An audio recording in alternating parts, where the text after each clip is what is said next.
আচ্ছা, কেউ একজন নামাজ পড়ে না কেন? আমি তোমার সম্পর্কে বলছি না, আমার প্রিয় ছেলে বা প্রিয় মেয়ে। শুধু প্রশ্নটি নিয়ে চিন্তা করো যে মানুষ কেন নামাজ পড়ে না। এর অনেকগুলো উত্তর থাকতে পারে, আর এই প্রশ্নের উত্তর আল্লাহর কাছেও আছে। উত্তরটা খুবই ভয়ঙ্কর। এই উত্তরটি আমি খুতবার শুরুতে পড়েছি। তিনি বলেন, ফালা সাদ্দাকা ওয়ালা সাল্লা ওয়ালাকিন কাযযাবা ওয়া তাওয়াল্লা। সে আসলে সত্য গ্রহণ করেনি এবং সে নামাজও পড়েনি। তিনি কাফের সম্পর্কে বলছিলেন। তিনি দুইটা জিনিস বলেছেন, এই লোকটি সত্য গ্রহণ করেনি এবং নামাজও পড়েনি। কথাটা ভাবনার উদ্রেক করে। যদি বলা হয় সে সত্য গ্রহণ করেনি, আমার আশা হলো তিনি বলবেন লা সাদ্দাকা ওয়ালা আমানা, কিন্তু তিনি বলছেন লা সাল্লা। এর মানে হলো আল্লাহর সত্য গ্রহণ করার ব্যাপারে তোমার অন্তরে কিছু একটা মিসিং আছে। না না না, বাচ্চাটা বলে আমি আল্লাহকে বিশ্বাস করি, আমি মুসলিম। হ্যাঁ, তুমি এখানে মুসলিম, তোমার মাথায়। কিন্তু এই সত্য তো শুধু তোমার মাথার জন্য না, এই সত্য তোমার অন্তরের জন্য। তুমি এখনো অনুভব করছো না যে ব্যাপারটা কেমন সিরিয়াস। তুমি এখনো উপলব্ধি করছো না যে এটা কি। মাঝে মাঝে কোনো বিষয় তুমি জানো হয়তো, কিন্তু এই নিয়ে চিন্তা করা থেকে পালিয়ে বেড়াও। এটা সত্য, তুমি জানো বিষয়টা কিন্তু চিন্তা করতে চাও না। আর তাই এটা যেহেতু মিসিং, ঠিক এই কারণে আমি সহজেই নামাজের কথা ভুলে যাই কখনো কখনো, এবং তুমিও ভুলে যাও কখনো কখনো। এমনটা ঘটে কারণ আমাদের অন্তর কিছুটা বিভ্রান্ত হয়ে পড়ে। দিনের এই সত্যতা, আল্লাহকে সেই সত্যটা, সেই অকাট্য সত্যটা আমাদের মস্তিষ্কের পেছনের কোনো একটা সেলফে গিয়ে পড়ে থাকে। আমরা অন্য কিছুতে ব্যস্ত হয়ে পড়ি এবং এই নিয়ে আর চিন্তা করি না। আল্লাহ এটাই বলেছেন। সুতরাং তোমার নামাজ পড়া আল্লাহর প্রয়োজন নেই। এমনকি তুমি যদি নামাজ পড়ো, আমি পড়তে বলছি এই কারণে, তখন কি করো? নামাজের জন্য কিভাবে নিয়ত করো? তখন আমি 4 রাকাত নামাজ পড়বো, দাঁড়ালাম, কারণ আমার আব্বা বারবার পড়তে বলছেন। আল্লাহু আকবার। নবী সাল্লাল্লাহু আলাইহি সাল্লাম আমাদের বলেছেন, নিয়ত সঠিক না হলে কাজের কোনো মূল্য থাকে না। ইন্নামাল আমালু বিন্নিয়াহ, ইন্নামাল আমালু বিন্নিয়াত। এমনকি যদি তুমি কাজটা করেও থাকো কিন্তু তোমার নিয়ত ছিল আমি শুধু তোমাকে বিরক্ত করি, এটাই তোমার নিয়ত, তখন এই নামাজ আমার যেমন কোনো উপকার করবে না, ঠিক তেমনি তোমারও কোনো উপকার করবে না। তোমার সত্যিকারের আন্তরিক নামাজ থেকে একমাত্র যে উপকৃত হবে সে হলো তুমি নিজে। এখন এটাই সেই প্রশ্নের উত্তর যে কেন একজন মানুষ নামাজ পড়ে না। আরো 2টা কথা তোমার সম্পর্কে বলতে চাই। তার মাঝে একটা হলো নামাজ পড়ার উদ্দেশ্য কি, কোন কারণে পড়ব। কারণ তুমি হয়তো ভাবছো নামাজ পড়ার উদ্দেশ্য হলো তুমি যেন জাহান্নামে না জ্বলো। নামাজ পড়ার উদ্দেশ্য হলো তুমি যদি নামাজ না পড়ো আল্লাহ তোমাকে ঘৃণা করবেন। নামাজ পড়ার উদ্দেশ্য হলো তুমি যদি নামাজ না পড়ো তুমি শাস্তি পাবে, অথবা তুমি আর মুসলিমই থাকবে না, ফেরেশতারা তোমাকে অভিশাপ দিবে। সমস্ত নেতিবাচক বিষয়। আল্লাহ ওই সমস্ত উদ্দেশ্যের কথা উল্লেখ করেননি।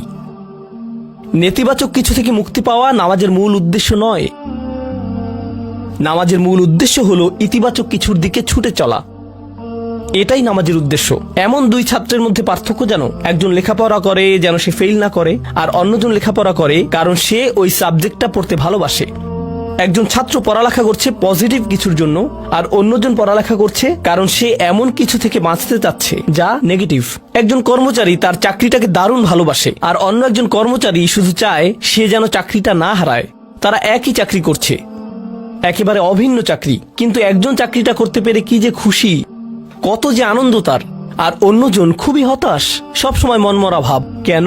কারণ তাদের একজন এটা করছে ক্ষতিকর কিছু থেকে মুক্তি পাওয়ার জন্য, আর অপরজন এটা করছে উপকারী কিছুর দিকে ছুটে চলার জন্য। আল্লাহ কোরআনে যখন আমাকে নামাজ সম্পর্কে বলেছেন যে কেন আমাদের নামাজ পড়া দরকার, তিনি মুসা আলাইহিস সালামকে এই উত্তরটা বলে দিয়েছেন যখন তিনি তার সাথে সাক্ষাৎ করেছিলেন। তিনি বলেছেন, আকিমিস সলাতা লিযিকরি, আর আমাকে স্মরণ করার উদ্দেশ্যে নামাজ কায়েম করো। তোমার নামাজ ঠিক রাখো যেন তুমি তোমার রবকে স্মরণ করতে পারো।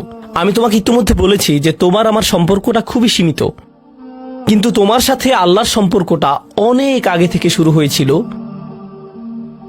আর তার সাথে তোমার এই সম্পর্কটা অনন্তকাল ধরে বলবৎ থাকবে।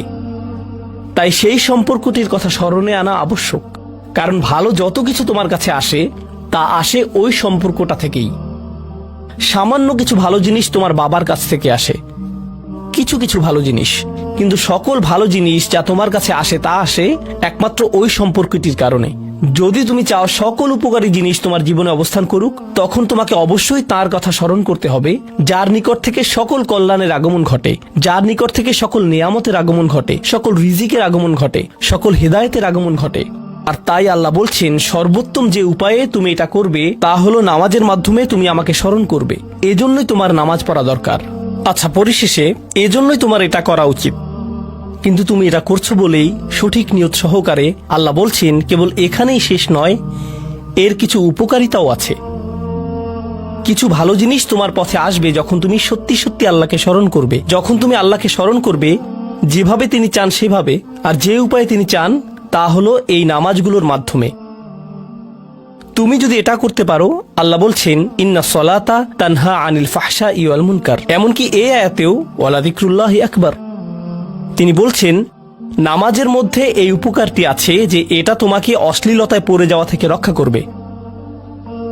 কারণ অশ্লীলতা তোমার চারপাশে বিরাজমান, আর আমি প্রিয় পুত্র তোমাকে এটার সম্মুখীন হওয়া থেকে রক্ষা করতে পারবো না। অশ্লীলতা তোমার ফোনে, অশ্লীলতা তোমার স্কুলে, অশ্লীলতা তোমার বন্ধুদের মাঝে, অশ্লীলতা ঈদের অনুষ্ঠানে, যখন কোনো কর্নারে গিয়ে বন্ধুদের সাথে আড্ডা দাও, অশ্লীলতার উপস্থিতি তুমি সর্বত্র দেখতে পাবে। প্রতিবার যখনই তুমি অশ্লীলতার দিকে এগিয়ে যাবে, তোমার অন্তর ক্ষতিগ্রস্ত হয়ে পড়বে। আর আল্লাহ বলছেন, যদি তুমি এই নামাজগুলো আদায়ে যত্নবান হও, এগুলো তোমাকে অশ্লীলতার করাল গ্রাস থেকে রক্ষা করবে। একবার যদি তুমি অশ্লীলতায় ডুবে যাও, তখন তুমি হয়ে পড়বে যেমন তুমি যদি দূষিত বাতাসে নিঃশ্বাস নাও, প্রথম প্রথম তোমার কাশি আসবে, কিন্তু যদি এতে বেশিক্ষণ অবস্থান করো, একসময় এতে তুমি অভ্যস্ত হয়ে পড়বে। অশ্লীলতাও ঠিক এরকম। এতে আকণ্ঠ নিমজ্জিত থাকলে একসময় এটাকে আর বড় অপরাধ বলে মনে হবে না। নিজেকে এর থেকে রক্ষা করার কোনো গরজ অনুভব করবে না আর, কারণ তোমার প্রতিরোধ ব্যবস্থা দূষিত হয়ে গেছে। এরপর তুমি এমনকি আরো বিষাক্ত আচরণের জন্য প্রস্তুত হয়ে যাবে, এমনকি আরো জঘন্য বিষয় ওয়াল মুনকার, এমনকি আরো ঘৃণ্য কাজও তোমার দ্বারা সম্পন্ন হয়ে যেতে পারে। অধপতনের অতল গহ্বরে হারিয়ে যাওয়া থেকে এই নামাজগুলো তোমাকে রক্ষা করবে। এই জন্যই তোমার নামাজ পড়া দরকার। এই সমস্ত কারণেই তোমার নামাজ পড়া প্রয়োজন। আমি বলেছি এই জন্য না। এই সমগ্র ভ্রমণের শেষে সিদ্ধান্তটা সম্পূর্ণরূপে তোমার।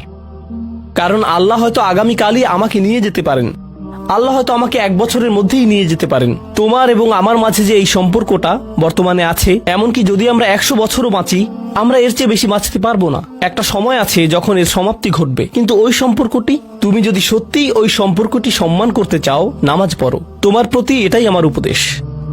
এখন আমি পিতামাতার উদ্দেশ্যে কথা বলবো। এটা হবে ছোট্ট একটা রিমাইন্ডার আমার জন্য এবং আমাদের সবার জন্য, আমাদের পিতামাতাদের জন্য। সন্তানাদি আল্লাহ প্রদত্ত একটা নিয়ামত। তাদেরকে এজন্য দেওয়া হয়নি যেন আমরা তাদের নিয়ন্ত্রণ করতে পারি। যত বেশি আমরা তাদেরকে নিয়ন্ত্রণ করতে চাইব, তত বেশি হতাশ হব সকল অবস্থাতেই।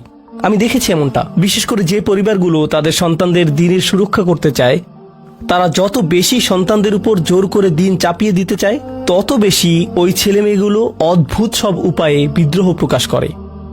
কারণ যে বিষয়টা আল্লাহ চান আপনি তাদেরকে প্রদান করুন, আপনার ছেলে মেয়েদের কাছে আপনার যে সুযোগ আছে সেটা তাদেরকে আপনার আদেশ নিষেধ মানতে বাধ্য করার জন্য নয়। সুযোগটা এই জন্য দেয়া হয়েছে যেন আপনি তাদেরকে এমন সব বিষয়ে চিন্তা করাতে পারেন যা শুধু আপনার পক্ষেই চিন্তা করানো সম্ভব। তাদেরকে এমন সব বিষয়ে পছন্দ করাতে পারেন যা শুধু আপনার পক্ষেই পছন্দ করানো সম্ভব।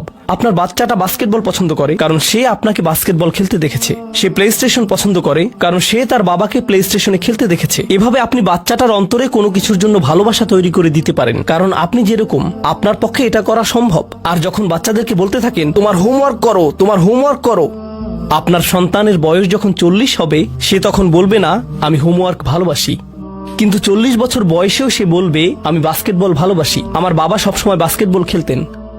আপনি যা ভালোবাসেন তা ট্রান্সফার হয়ে তার কাছে চলে যায়, আর যা করতে বলেন তা প্রত্যাখ্যাত হয়ে যায়। এমনটি আপনার ক্ষেত্রেও ঘটেছিল। আপনার ছেলে মেয়েদের কথা ভুলে যান, আপনার নিজের বাস্তবতাও এটাই। আপনার বাবার কিছু কিছু জিনিস যে আপনি এখনো পছন্দ করেন তা ভালোবাসার মাধ্যমে আপনার নিকট ট্রান্সফার হয়েছিল, আর আপনার বাবার ওই ব্যাপারগুলো আপনি অপছন্দ করতেন যা তিনি জোর করে আপনাকে গেলাতে চেয়েছিলেন। এখানে উপবিষ্ট প্রত্যেকের বাস্তবতা এটাই, শুধু সেগুলোই গ্রহণ করেছি যেগুলো ভালোবাসার মাধ্যমে হস্তান্তরিত হয়েছিল। ঠিক এই ইশারাটাই আমাদের পিতামাতাদেরকে দেয়া হয়েছে সূরাতুল ইসরার এই আয়াতে। রব্বির হামহুমা কামা রব্বায়ানি সগীরা। রব্বায়ানি মানে যখন তারবিয়া ব্যবহার করা হয় একটি চারা গাছ বড় করার জন্য, আপনাকে চারা গাছটির যত্ন নিতে হবে, এর সযত্নে প্রতিপালন করতে হবে। গাছটির প্রতি চিৎকার চেঁচামেচি করলে তো হবে না, তাড়াতাড়ি বড় হও, তাড়াতাড়ি লম্বা হও।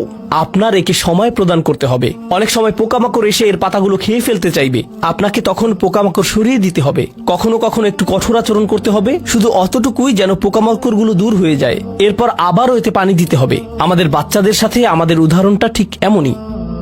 ঠিক এ কারণেই আমরা আমাদের মাতা পিতার জন্য এই দোয়াটা করি। আমি দোয়া করছি আল্লাহ যেন আমাদের সন্তানদেরকে হিদায়াত দান করেন, যা শুধু তার পক্ষেই দেয়া সম্ভব। দোয়া করছি আল্লাহ তাদের অন্তরে ইস্তিকামা প্রদান করুন, যেন তারা তাদের জীবনে সঠিক সিদ্ধান্ত নিতে পারে। আরো দোয়া করছি আল্লাহ তাদেরকে ইব্রাহিম আলাইহিস সালামের দোয়ার মতো করুন, যা তিনি আমাদের সবার জন্য করেছিলেন। রব্বি জাআলনি মুকিমাস সলাতি ওয়া মিন যুররিয়াতি। হে আমার রব, আমাকে সালাত কায়েমকারী বানান এবং আমার বংশধরদের মধ্য থেকেও। আল্লাহ তাআলা এখানে উপস্থিত পিতামাতাদেরকে, আমাকে সহ সবাইকে এমন দৃষ্টান্তে পরিণত করুন যে আল্লাহকে ভালোবাসে এবং যে নামাজকে ভালোবাসে, যেন আমাদের ছেলেমেয়েরা নামাজের প্রেমে পড়ে যায় আমরা যেভাবে নামাজকে ভালোবাসি তা দেখে। বারাকাল্লাহু লি ওয়া লাকুম ফিল কুরআনিল হাকিম ওয়া নাফা'নি ওয়া ইয়্যাকুম বিল আয়াতি ওয়াজ যিকরিল হাকিম।